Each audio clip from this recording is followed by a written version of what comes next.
কাশ্মীরে হামলা নিয়ে উত্তেজনার মধ্যে গতকাল মঙ্গলবার গভীর রাতে পাকিস্তানের ৬টি স্থানে ক্ষেপণাস্ত্র হামলা চালিয়েছে ভারত। এসব হামলায় অন্তত ৮ জন নিহত এবং ৩৫ জন আহত হয়েছেন।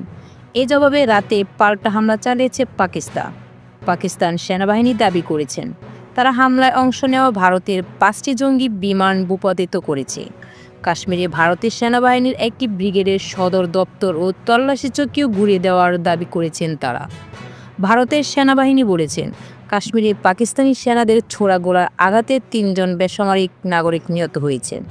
ভারতের এই ক্ষেপণাস্ত্র হামলাকে কাপুরুষোচিত আখ্যায়িত করেছেন পাকিস্তানের প্রধানমন্ত্রী শাহবাজ শরীফ।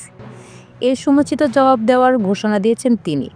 যুক্তরাষ্ট্রের প্রেসিডেন্ট ডোনাল্ড ট্রাম্প ভারতের হামলাকে হতাশাজনক বলেছেন। শীঘ্রই এর সংকটের সমাধান হবে বলে আশা প্রকাশ করেছেন তিনি।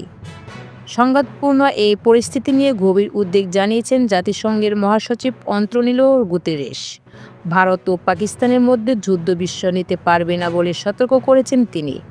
উভয় পক্ষকে সর্বোচ্চ সংযম পরিদর্শন আহ্বান জানিয়েছেন জাতিসংঘ মহাসচিব।